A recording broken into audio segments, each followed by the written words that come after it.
Welcome back to another episode of Reflect Live, the podcast where stories come to life and hearts are opened. I'm your host, Michelle. Here in Reflect Live, we offer a platform for people from all walks of life to share their experiences, their triumphs, and their challenges. It's a space where people thrive and connections are made through the power of storytelling. And today we have something truly special in store for you. So grab your favorite beverage, find a cozy spot, and let's dive into another episode of Reflect Live. Get ready to be inspired, moved, and maybe even crack a smile or two. This is Reflect Live with Michelle. Welcome to Reflect Live podcast. My name is Michelle, and I am blessed to have Lance and Shelly on the show today. How are you guys doing? We're good. Doing great, Michelle. Good to see you. Thanks for having us. Absolutely. So you guys probably don't know him as Lance, the Howells. You might know him as the Dad Dork. What other names do you have? The Dad Dork is the name of the platforms, yes, Michelle, but I get referred to Doorbell Dad just as much, idiot, whatever. Oh, one of my neighbors calls me the ding dong guy. Whatever, it all works. Yeah. As long as they don't call you late for supper. That's what my grandma used to say. Yes, I've heard that. I love that. Yeah. That's fun. And then, in a good movie or a good script, there's always the behind the scene guys, right? The producers or gals, and all that. Miss Shelley, I know that you're the behind the scenes person helping getting this all together. Thank you. So tell us a little bit how you help Lance contribute to the scene. Well, I mean, sometimes I do as fashion. I found some good things at the thrift store and been like, hey, this would be great. But which one are you referring to? Which fashion item? Because there's a lot. A lot of the plaid stuff found Yeah. at the thrift store, and then he takes the initiative to put them together, and I'm like, oh my eyes. Yeah, the worse, the better. I mean, the more contrast, the better. Yeah, but we love going to thrift stores and trying to find just the most awful, dad, dorky dad attire as we can. And then we'll just have a blast in the store. And just when I recreate it, she's like, oh my gosh. But yeah. Oh, fun. What about the fanny pack? Where did that come from? So that was originally, he started using mine that was like, a nice little Lululemon one. And so he would turn it around backwards. And then somehow we came upon that orange Fanta one. I can't remember if you got it or if one of the boys did, but we were like, oh, that's perfect. They brought it home from some event and they were giving away free swag. And she thought of me when she brought the Fanta home. And I'm like, oh my gosh, gold, babe. Yes. Yeah. So Dad gold. And then you had the tube socks with sandals, iconic. Great look. Look, I love that. Yeah. I've actually dared him to wear one of his get-ups. I'm like, wear that next time we go out to dinner. I dare you. Is that a no? Is that like a solid? He hasn't done it. I haven't done it yet, but that's not to say that I won't do it in the future, because I really don't. To the point in my life, Michelle, I don't care what people think. I mean, obviously. And so I may do that at some point. Yeah. I think it's more about he doesn't want to be recognized in public because he gets like embarrassed, and we've had a couple instances. I don't like the attention. I don't want to get noticed out in public or anything like that. But so, Shelley, you brought it up. What couple instances that you're referring to? We've had a couple of times at church, and then most recently we were eating at a restaurant after church on a Sunday, and I got up to go to the restroom and I hear that whistle sound from our doorbell camera. And I'm like, that's strange. That must be somebody's sound on their phone. And when I come back, I see Lance is kind of looking down and our older son is cracking up. He's like, they're watching your video. And then in a minute I see them looking and they're like pointing at him. And the guy finally came over and said, hey, I hate to bother you, but is this you? Yeah. It was like a dog. It was like a dog whistle went off for a dog, because I hear this. What's that? I know that sound. I hear this, and I went, "Oh no!" And I looked around, and these people are going, Did you sign their napkin or anything? No, I won't do any of that. That's silly. They were members of our church, and we just had a conversation and got to. It was an opportunity to introduce myself and meet a new friend. So yeah. So if someone came up to you and asked you to sign, do you do autographs or anything? I don't foresee this ever getting to that point, and that, I mean, sure, but I don't expect that to ever happen. What would you sign it as? Like the Dad Dork? I don't even know. You're not practicing your signature? No, it's chicken scratch as it is. So I guess I could just, sign whatever I wanted to. So, Like Travis Kelce, he brought a baby to sign. I remember hearing that. Yeah. Would you sign a baby? He doesn't even want to hold babies. He's nervous that he'll drop one. Oh, yeah. Yeah. Probably A poke with a pin, As long as it was washable, sure. A big marker, not one of those ballpoint pins. Yeah, and I'd be questioning the parents as well, wanting their kid. Yeah. So what I want to do right now is I want to do introductions for those that don't know you. There are probably maybe a few that don't know you, and I want to play one of your videos, and then we'll talk and introduce yourself and do all that. Does that sound good? Sounds great. All righty. Let me get it all set up here. All right. Window. All right. Okay, here we are. Like that's frozen. That's awesome. What an idiot. Okay. Camera recording. I just came over because I forgot to show you something that I won in a dirty elephant at work. Got this fancy schmancy. Gave me some moose inspiration for a couple of days. Okay, here we go. What do you call a field full of sleeping cows? Past your bedtime. Also, what kind of animal makes the sound? A cow with no lips. That goes. I can't. I remember this one. Later, guys. I'll see you in church. That's so awesome. Okay, study time's over. Okay, so that is so great. So what is it like rewatching it and watching it for yourself? That actually was one that I'd forgotten about, and I hate to say this, I do laugh at myself. I think it's funny. So yeah, I loved it, and I loved. I'd forgotten that I'd been doing that with my pants. I had those zip off like fly fishing pants, and I came up with the idea to have one, off and one on, so a full leg length and one short length. And so I'd forgotten I did that, and that was the Lulu, the infamous Lululemon fanny pack. That was hers. So yeah, I love it. I really do have a good time, and it's been a blast making them. So I love watching them back. Yeah. Perfect. So tell us a little bit about yourself, how you got into it for those that don't know. Sure. It was all organic. It was not anything intended, Michelle. How it even started was my neighbor, Tim, who has made appearances in some of my videos as well. And I've gone to his house and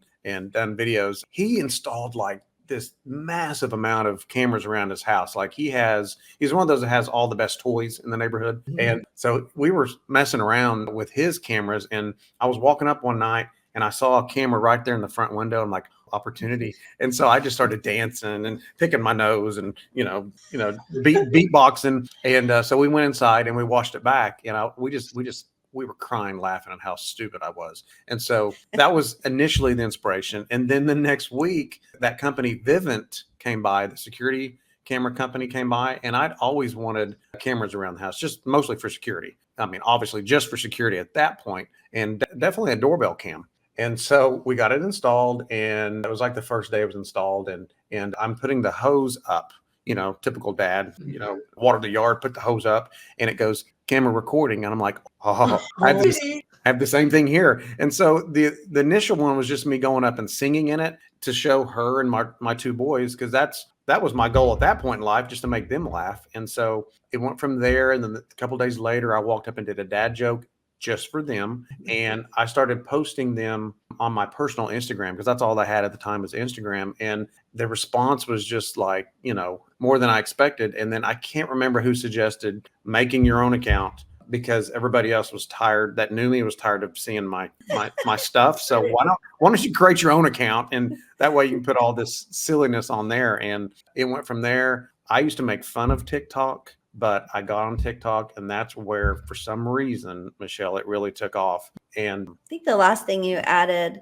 was Facebook, because he doesn't have a personal Facebook. Mm-hmm. I do. And so that account is attached to mine. So I do think that was the last one, mm-hmm. but he gets so many comments, not compliments, comments and messages from there. I feel like that's a good fan base for him. Yeah. Yeah. So it was all organic. To answer your initial question, it was all organic. It just kind of happened, and it grew to the point that is just, mind baffling to me. Yeah. Yeah, that is so awesome. And when you scroll through, you see that you comment a lot. I try to. Yes. Mm-hmm. Yeah. Yes. I try to, because And that was initially when I kind of got so many followers, that was really, I was conflicted because I knew that I didn't want to spend so much time on social media that took away from my family. But I also, on the other side, was like, these people are taking time out of their day to comment on my stuff. And I'd say 98% of it was all positive. And how could I not respond to somebody telling me that I just made their day better,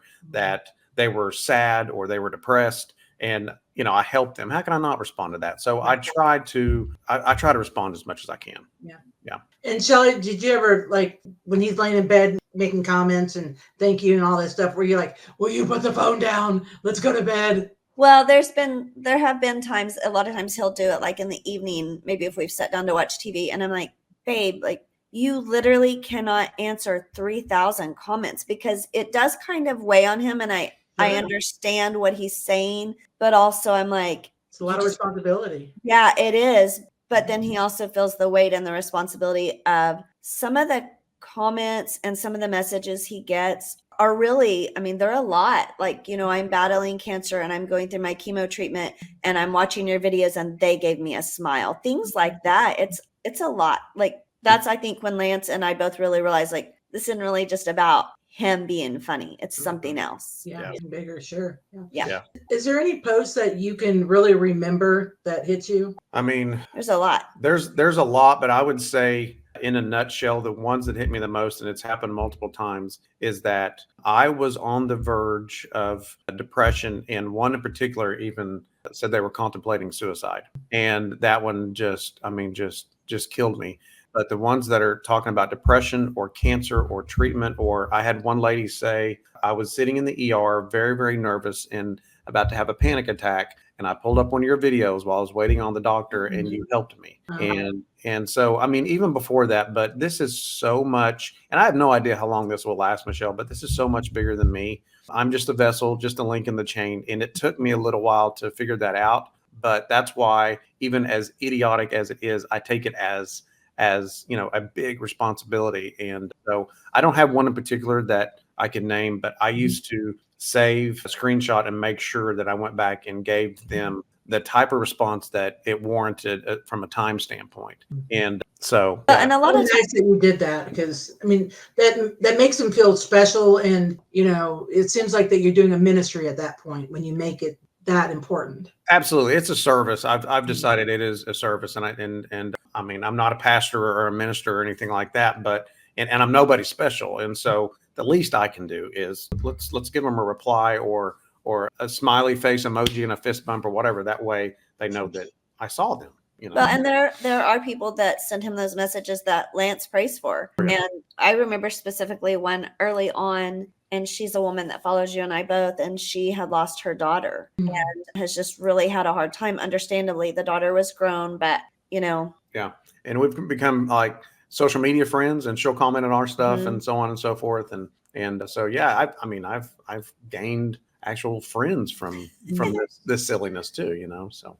That is good. Yeah. Now, when you're talking about faith, where did the See at Church come into play? This is the God's honest truth. I was walking up after Sunday, and one of my favorite times to initially start doing them was after church, because I just felt, how church is, it rejuvenates you, especially one of those messages that just, recharges your battery, gets you going, ready for the week. And I was just in a good mood. And I just walked up. I did not plan on saying see at church, but it just came out at the end. And the response I got from that, I was that's when it really took off. Oh yeah. When I started saying see at church, that's when it really kind of took off. And so you can, people can make their own, their own, I guess, assumptions from that was the word I was looking for. But I know it was a higher power at work, and it just came out of me. And I never miss a video at this point without saying see at church, because then I realized, okay, I'm actually portraying what I want Christians to portray. And that's somebody that's just a regular person that's broken, that needs church. We're not legalistic. We're not, condemning or judgmental or anything like that. I want them to understand that Christians and followers of Christ can have a good time and be silly, and laughter's great. And so we're not just all, Yeah. The negative stereotypes of Christianity I'm trying to break as well, and maybe guide people into, well, let's give this church a chance, and if they want to email or direct message me and ask me any questions about, my faith or faith in general, then sure, I'll take that responsibility, I guess. So. Sure, absolutely. And Shelley, have you ever, like, when he has these flatulent jokes, are you ever like, when you watch it over, you're like, oh dear Jesus, help us? Like a lot. That's my whole life in a nutshell. Yes. But I mean, sometimes I'm just like, oh my gosh, you just laugh because it's dorky and funny and dads. I mean, that's what dads and boys and everything, that's what they do and talk about. Yeah. And sadly, living in a house with all men, that has become my brain. Like certain things, now I do it. And I'm like, oh no, it's just you. I have 3 grown boys myself, so I'm with you. I don't know. Get them, you join them. Yeah, you're exactly right. It's funny you bring up that subject, Michelle, because I have a list of jokes, but on that subject particularly, my 2 most viewed videos on all platforms both have to do with that subject matter. And yeah, seriously, the do trees poop joke that I did, that's the one that took off. Well, you want to do it for us? Well, sure. I mean, I can't do it justice like the video, but essentially, do trees poop? Do they poop? Well, of course they do. How would we get number 2 pencils? I mean, that one, just. And the other one that took off, that just, you can see a theme here, is the other one. Yeah. How do you say constipation in German? Far from pooping. Far from pooping. Yeah. Those 2. You have to say it that way, From pooping. Yeah. You have to say it real dorky. Right. That is so great. I love it. And I have to be honest with you. Okay. So, you need to tell the story behind it, but you have the green mat in your front stoop, right? That's so pretty. I watched Dion's, you on Dion's podcast, and mind you, Dion is his wonderful sister, and she's wonderful, but I digress. But when I heard you talk about that, and I'm like, I did not know that was the state of Oklahoma. Mm-hmm. I just thought it was like something that you cut up and put there because it's like your target to act on. Mm-hmm. And then I find out it's like the state of Oklahoma map. So I was like, I didn't know that. That has been the number 1 question that I get, besides, are you doing this at your own house, is what is with the grass? And there is a faction of people that actually think it's grass, that think that I intentionally had grass grown into the porch itself. Or that I didn't mow it. And then they think it's either the state of Utah or the state of Idaho, or why don't you cut that piece of grass, basically the panhandle of Oklahoma. And I get it because it's facing towards the people walking up to my porch. And as a proud Okie, we got it as a doormat, just to represent the state of Oklahoma. But I didn't realize or had any idea that would cause such a stir among the people in their comments, And then when I tell them it's Oklahoma, it's like, oh, I had no idea, So now we just left it there. It's like it's a staple. You have to have it. Yeah.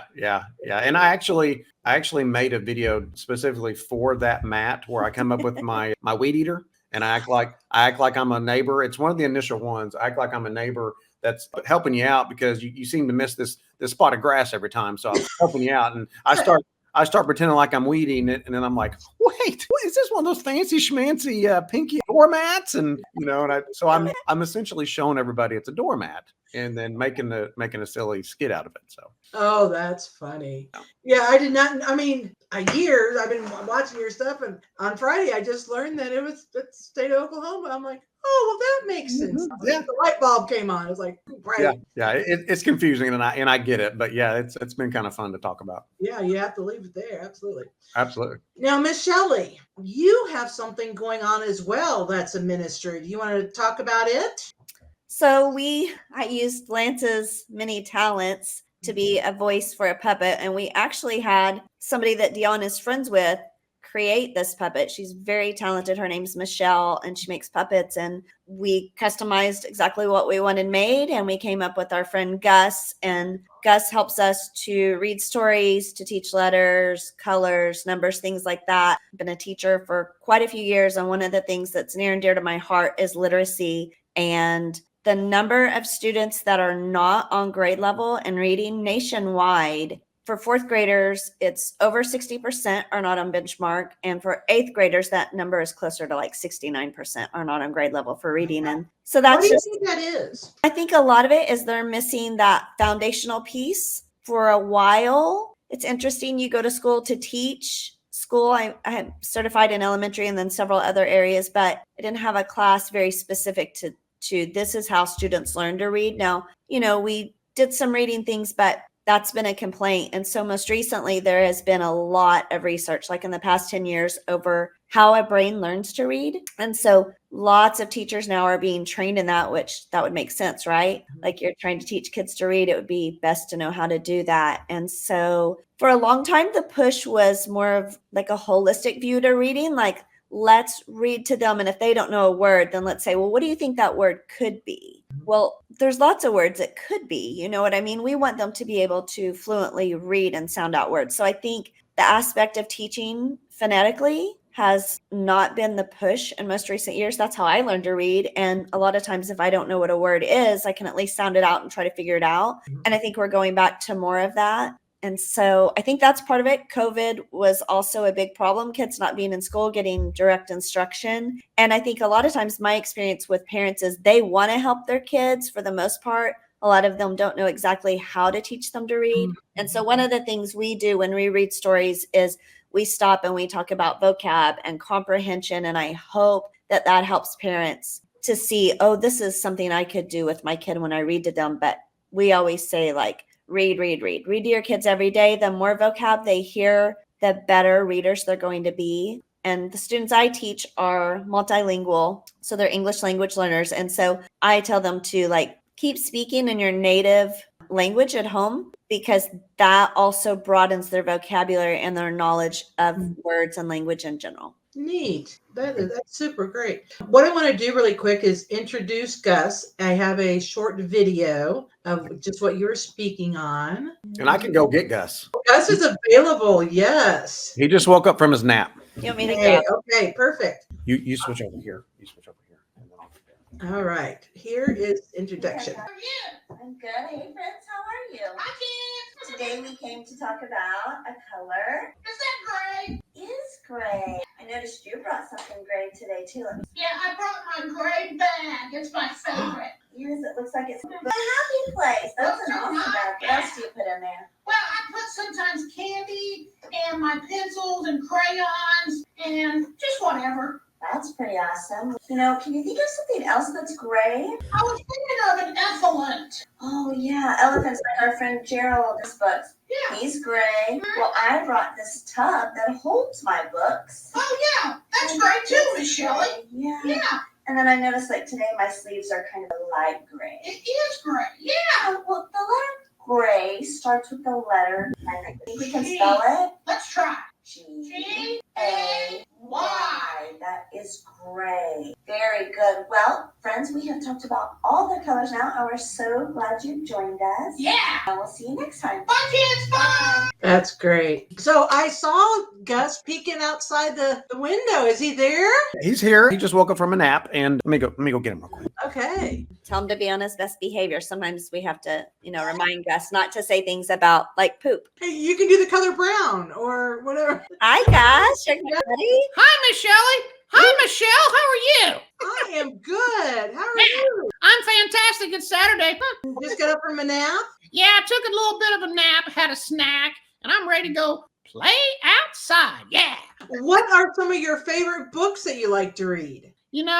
Probably there's this one called Pig the Stinker. Yep, it's about a pug, and he is stinky and dirty. Yeah, but other than that, Michelle, I just love Dr. Seuss books. Yeah.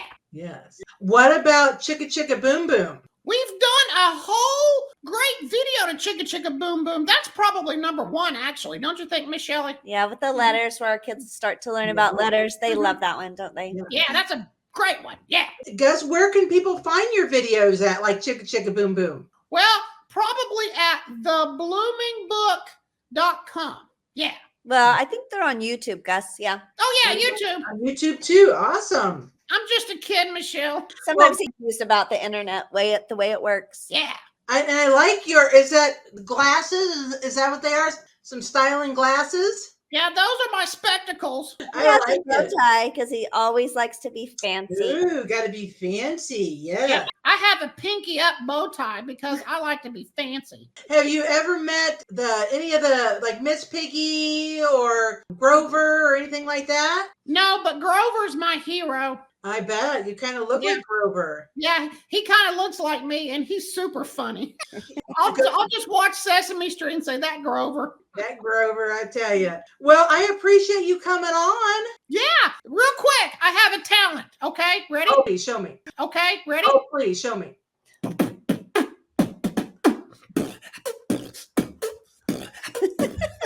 can beatbox. Wow, that is so awesome. Shelley, did you have to like wipe the stuff off your Yeah, face? I'm just like, oh. I told you hanging out with Gus is a lot. It's a Okay, lot. I'm going outside now. Bye, Michelle. Oh, Hi, Gus. Yeah. Yeah, my students, we watch him sometimes when I'm teaching, and they like Gus. They think he's pretty funny, and they will want to know where Gus is. fun. Now, are you taking Gus on the road or anything, or doing anything like that? No, so we've been asked, like through the school I teach is a charter school, and they've had some events, and we've been asked to come, but Lance has a full-time job, and so during the day, I'm like, well, we can't do that. So Yeah, that's true, because AKA Gus. Yeah, and all the time. I love doing that just as much. And as the dad jokes. And so like Sunday, I'll be like, so are we doing Gus videos today? That's fun. Do you ever put Gus on your channel? I've tried. I've done a dad joke with Gus, and I've actually tried promoting the Blooming Book, but hadn't got the response. like they're coming to watch you do dorky stuff in front of the camera. But I want to promote her. I want to promote her as much as I can, because what she's doing is just as important, if not more. So I'm kind of conflicted to just flood my page with her stuff. But I'd love for her to. She's the one that needs a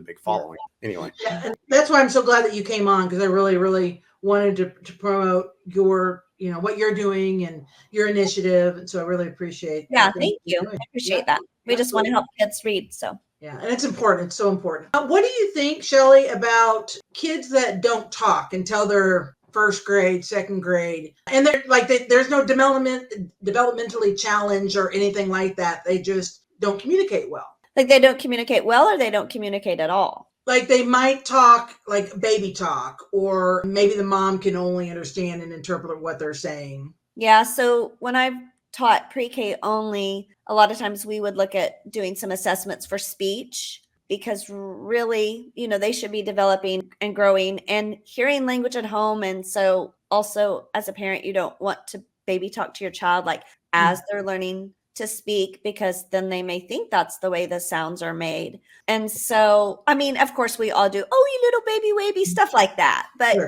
in general, you want to talk to them like they're a human. And so a lot of times when I taught 4-year-olds only, parents would be concerned, like they can't say their R's correctly. Well, that's something that a lot of times does not develop until they're age 7. And that's very normal. So I think if people have concerns like that, they need to ask their teacher or look at a speech assessment. A lot of times the doctor will know too, like our pediatrician knew things like that. Perfect. That's great. I couldn't say L's until I was like 7. So Yeah. my name is Wance. Yeah. When I Same was thing. L's and R's are hard for kids. L's and R's, yes. I had problems with R's and S's.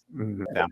So if I like to ask my guests, if you were in my shoes, what question would you ask yourself? Wow. What question would you ask yourself? Probably like I've only done probably 3 podcasts, and I get asked, what are your favorite dad jokes, since that's what my platform mostly is. And so probably what my favorite dad jokes are. Okay. What's your give us one of them. One of my favorite ones. Okay. This is one I actually did here recently. And I walked up and I was like, oh my gosh, neighbor, I hardly got any sleep last night. I dreamt I was a muffler. I woke up exhausted. Yeah. To me, the cornier the better, Michelle.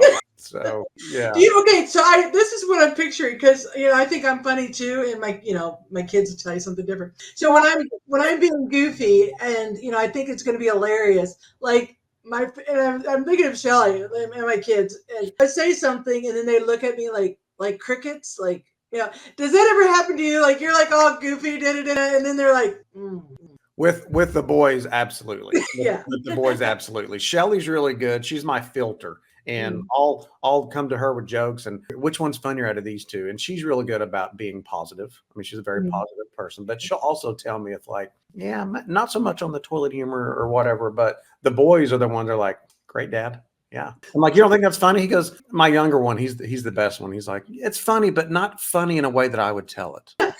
So, did they ever say, oh my gosh, will you get off? You're embarrassing me? No, I really think, and I wish I could have started this when they were in junior high because Oh, it would have made a bigger effect. But now they're to the point it doesn't affect them. But if they were in junior high and I was doing this and posting, it would have Oh gosh.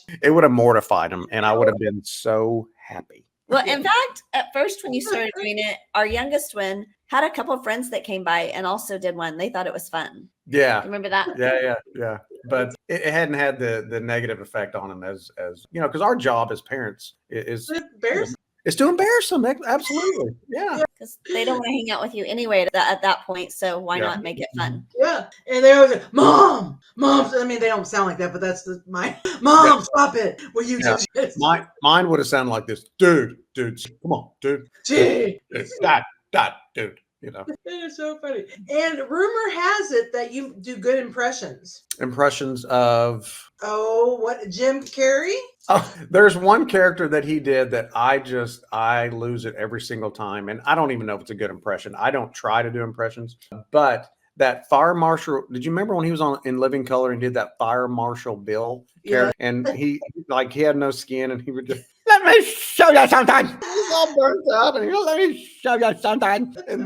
And then I loved his Ace Ventura movies and Ace Ventura. That's one of the best, TV characters.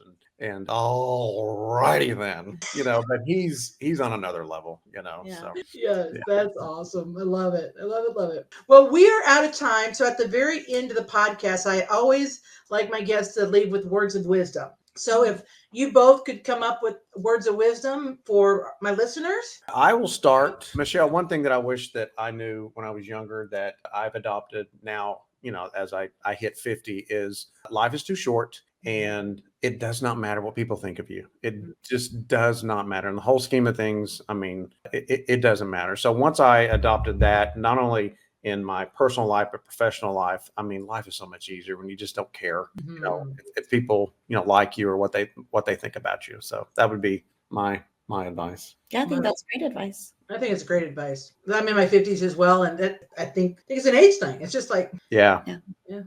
And these I do feel bad for these kids on social media that are affected so much by posts and likes and comments. I can't imagine having that when we were younger. Yeah. Well, and I think it just goes back to exactly what your platform is trying to do. Like kindness costs nothing, but it really is invaluable. And I think that's so important in our world. Like just be kind to others. You don't have to agree with them, but you could still be kind to them. Yeah. Amen. That's awesome. Is that your words of wisdom or do you have something more? Well, I mean, yeah. I mean, I think that applies to all age levels and all demographics, everybody. Just be kind to others and read to your kids. Yeah. Yes, get that plug out. That's absolutely right. Well, thank you guys so much for coming on the show. I really appreciate it. We're honored. Our absolutely. pleasure. Thank you for having us. This was fun. I really had a fun time. That's awesome. Well, you guys have a blessed day. You as You well. too. Okay.